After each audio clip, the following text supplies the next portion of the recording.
그리고 오늘 본문은 그 기다리는 사람들 중에서 마을의 회당장 야이로라는 사람을 조명합니다.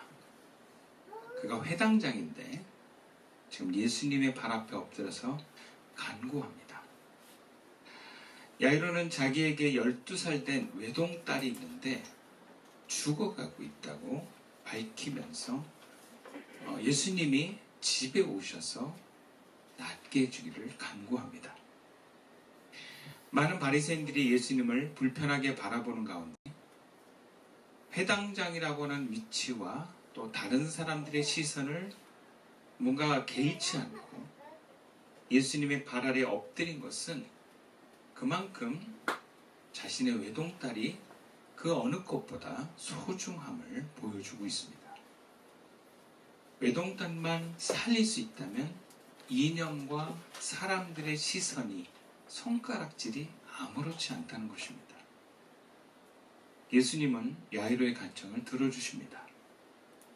그래서 그의 집으로 향하십니다. 그런데 그 집으로 향하는 과정에서 하나의 중대한 사건을 만나게 됩니다. 오늘 본문 42절부터 44절의 말씀입니다. 이는 자기에게 12살 된 외딸이 있어 죽어가미로라. 예수께서 가실 때에 무리가 밀려들더라. 이에 12회를 혈루증하는 중에 아무에게도 고침을 받지 못하던 여자가 예수의 뒤로 와서 그의 옷가에 손을 대니 혈루증이 즉시 그쳤더라. 예수님의 기적을 이미 경험한 무리들은 또 어떻게 해서든지 예수님으로부터 뭔가 도움을 얻고 치유를 얻기 위해서 또 예수님을 가까이 경험하기 위해서 예수님께로 막 몰려듭니다. 그 중에 많은 사람들이 예수님의 몸에 터치하려고 하는 사람들도 많이 있었을 거예요. 그 원래 연예인들 막 좋아하면 머리끄덩이라도 어떻게 좀 잡아보려고 막 이렇게 만지고 이렇게 잡고 그러잖아요. 그런 것처럼 막 사람들이 예수님께로 막 몰려들고 막 손을 대는데 그 몰려든 무리 중에 오늘 보면은 아무에게도 고침을 받지 못한 혈루증으로 앓는 여인, 그것도 12년 동안이나 고통당했던 그 여인이 예수의 옷가에 손을 댔는데 치료되었다라고 기록합니다. 그리고 그녀는 그렇게 치료됨을 아마 느꼈던 것 같아요. 그리고 슬그머니 그 무리로부터 뭔가 자신을 이렇게 이탈하려고 했던 그 과정 속에 가는데 여기서 예수님이 멈춰섭니다. 갈 길이 바쁜 예수님이 아무도 인지하지 못하는 상황에서 난데없이 사람을 불러냅니다. 45절 말씀. 예수께서 이르시되 내게 손을 댄 자가 누구냐 하시니 다 아니라 할 때에 베드로가 이르되 주여 무리가 밀려들어 미나이다. 그러니까 예수님께서 가던 길을 멈추고 무리들을 향해서 내게 손을 댄 사람이 누구냐 하시는데 사람들은 다 자기가 아니라 그래요. 보다 못한 제자가 뭐라 그러냐면 선생님 무리가 선생님을 에워싸서 다 밀치고 있습니다. 그냥 가시지요. 이런 의미겠죠. 근데 예수님이 다시 한번 구체적으로 사실을 밝히고 사람을 찾습니다. 물론 오늘날 우리의 시선에는 예수님이 정말 그 사람이 누군지 몰라서 기분 나빠서 그럼 잡아야 되겠다 그런 느낌으로 부른 것 같지는 않아요. 뭔가 예수님의 선한 의도가 있습니다. 사랑의 의도가 있어요. 결국 혈루증 걸렸다가 예수님의 옷깃을 만지고 치유된 여자가 나타나서 모든 사람들 앞에서 자신을 이실직고합니다. 내가 이러이러해서 이런 마음으로 예수님의 옷을 만졌는데 혈루의 근원이 나았다. 그렇게 고백한 이 여인을 향해서 예수님이 평안을 선포하십니다. 근데 이 사건으로 인해서 야이로의 딸은 한마디로 골든타임을 넘어갑니다. 야이로가 생각하기에 그는 얼마나 속이 타들어갔겠습니까?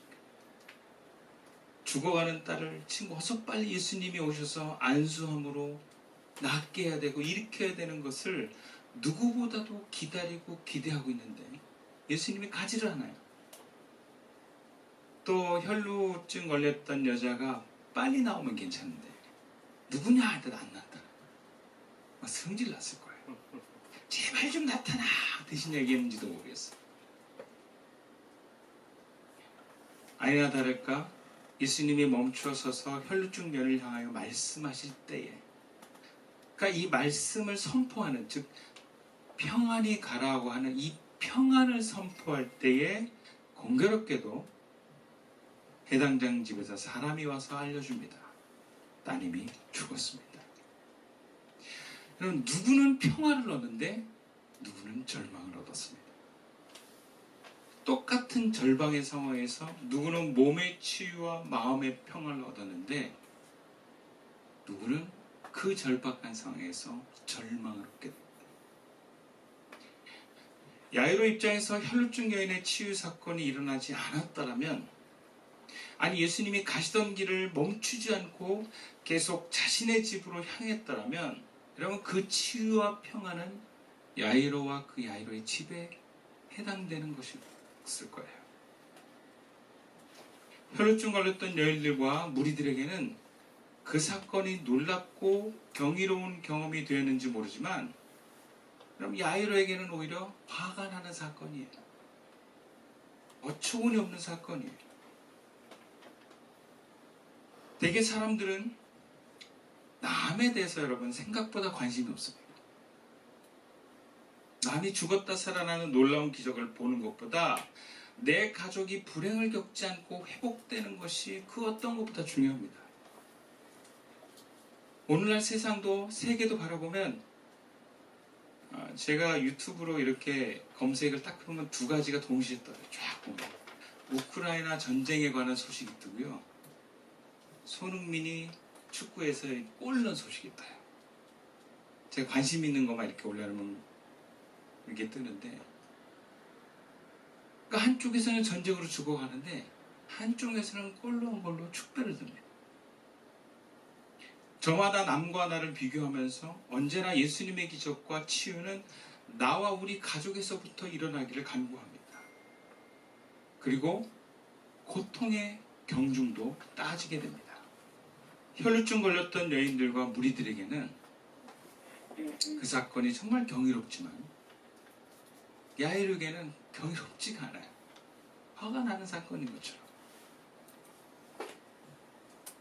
누가 더 많은 상처를 받고 누가 더 힘든 삶을 살아왔느냐가 내가 더 우선적으로 은혜를 받아야 된다, 내가 더 도움을 먼저 받아야 된다, 우리가 더 소중하다라고 얘기할 수 있어요. 흔히 나라가 어려움을 당해도 외국인 노동자보다 이 자국민이 더 우선해야 되지 않느냐라고 얘기하는 것 같은 거예요. 근데 여러분, 하나님 나라에서는요, 나와 남이 비교의 대상이 아닙니다. 혈루증으로 고통당하는 여인과 야이로의 딸을 살리는 것은 동일하게 중요합니다. 하나님의 시선에 뭐가 더 중요하고 뭐가 덜 중요하고는 우리가 판단할 수가 없어요. 주님의 시선에 모두가 소중하고 사람들이 겪는 고통을 우리가 알 수 없는 하나님의 섭리에 따라 이루어지는 것이 바로 하나님의 역사입니다. 오늘 본문에서도 혈루증 여인의 사건과 야이로의 딸 사건을 하나로 묶어서 보여주고 있어요. 예수님은요, 죽어가는 야이로의 딸을 살리는 것만큼 혈루증으로 고통당하는 여인의 회복을 중요시 여깁니다. 아마 예수님이 일부러 야이로의 딸을 일부러 죽게 했다 그렇게 얘기할 수는 없어요. 물론 죽을 것도 생각하실 수는 있습니다. 그러나 그 야이로의 딸을 살리는 것이 아무리 중요해도 혈루병 여인의 몸의 치유로만 끝나기보다 마음의 치유 또한 중요하다는 것을 보여주고 있습니다. 결과적으로 남도 나만큼 소중하고 남만큼 나도 소중합니다. 내 몸도 소중하지만 내 마음도 소중합니다. 이것이 하나님 나라의 자연스러운 역사입니다. 급한 일이 있다고 치료를 소홀히 하고 그냥 넘겨서는 안 되고, 몸이 나았다고 마음의 치료를 뒤로 미뤄서도 안 됩니다. 아마 혈루증 여인이 나은 것으로 예수님이 더 이상 관심을 갖지 않고 내버려뒀다면 12년 동안의 고통으로 그 삶의 마음의 상처를 받은 혈루증 여인의 삶의 모습은 금방 나아지지 않을 수 있습니다. 내가 생각하기에 급한 것만 중요한 게 아니라 주님이 생각하기에, 주님이 바라보시기에 문제가 되는 것, 장애가 되는 것은 모두 회복의 대상입니다. 그런 관점에서 주님은 우리들이 예수님의 생명과 사랑을 흘려보내는데 그 어떤 것도 장애물이 되어서는 안 된다라고 말씀하십니다. 말씀이 들려지고 그 말씀의 열매를 맺어가는데 방해되는 장애물들을 향해서 우리는 본문 8장을 통해서 계속 말씀을 나누고 있습니다. 지난주에는 정말 우리 내면의 근원적인 어둠의 영들에 대해서 제거해야 될 장애물이다 라고 나누었어요. 오늘 역시 말씀을 받고 열매를 맺기 위해서 우리가 제거해야 될 우리 안에 장애물이 있어요. 여러분, 그것은 상처와 무기력입니다. 근원적인 어둠을 몰아내는 것도 중요하지만 알게 모르게 오랜 세월 동안 쌓여서 나를 괴롭히고 제한했던 상처들, 여러분, 이게 치유되는 게 중요합니다.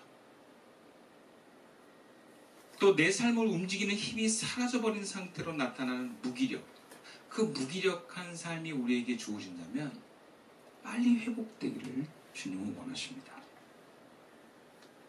치유되지 못한 상처는 혈루증 여인처럼 사람 만나는 것을 싫어합니다. 삶을 살아가는 에너지가 없는 무기력은 회복의 말씀이 들려도 순종할 힘을 없게 만들어가요. 그래서 상처가 있는 상태에서 치유받지 못하면 많은 경우 제한적으로 하나님 나라 사역을 합니다. 내가 만나고 싶은 사람만 만나서 하나님 사역을 해요. 여러분들 그거 아세요? 더 큰 하나님 나라의 사역은 내가 만나기 싫은 사람을 만나서 이루어지는 경우가 많습니다. 무기력은 말할 것도 없이 하나님의 말씀이 들려도 우리가 무기력하면요, 귀찮습니다. 할 힘이 없어요. 오히려 하나님이 나에게 어떤 사명을 줄까봐 부담스럽습니다. 그래서 제한적으로 하나님 나라 일들을 하는 분들이 많습니다.